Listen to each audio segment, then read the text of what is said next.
आईने के सामने बैठी धृति अपने सुंदर से लंबे काले बालों की चोटी गूंथ रही थी। वो धीमे धीमे मुस्कुराते हुए कोई प्यार भरा नगमा गुनगुनाए जा रही थी कि पीछे से कोई कमरे में घुसा।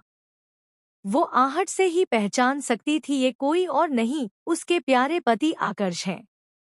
आकर्ष ने कमरे में घुसते ही अपने बिस्तर पर रखी हुई धृति की साड़ी उठाकर जमीन पर फेंक दी। आकर्ष, कितनी बार कहा है ये कूड़ा कचरा बिस्तर पर मत रखा करो, समझ में नहीं आता है तुम्हें?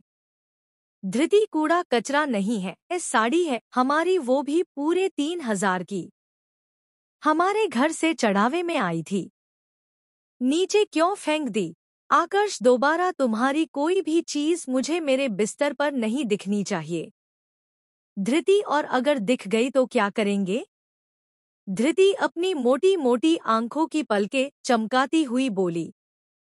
आकर्ष गुस्से से उबलता हुआ धृति के करीब आया। वो डर के मारे दीवार से चिपक गई। आकर्ष बोला, अगर नजर आई तो तुम्हें तुम्हारे सामान के साथ उठाकर कमरे से बाहर फेंक दूंगा। और ये किस चीज की इतनी गंदी सी स्मेल, बदबू आ रही है? आकर्ष अपनी नाक सिकोड़ते हुए बोला। सरसों के तेल की।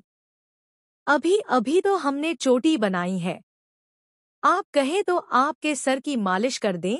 धृति चाबुक की तरह अपनी चोटी घुमाती हई बोली। ऊहू, कोई जरूरत नहीं। गेट लॉस्ट, वो अपनी नाक को हाथ से बंद करते हुए बोला। है का बोले? हिंदी नहीं आती का आपको? धृति आने ठेठ देहाती अंदाज में बोली। मैंने कहा यहाँ से जाओ, और दोबारा मेरे कमरे में बैठकर ये सरसों का तेल लगाने की जरूरत नहीं है। चलो निकलो, कहकर उसने बहुत ही बेदर्दी से धृति का हाथ पकड़कर उसे कमरे के बाहर कर दिया।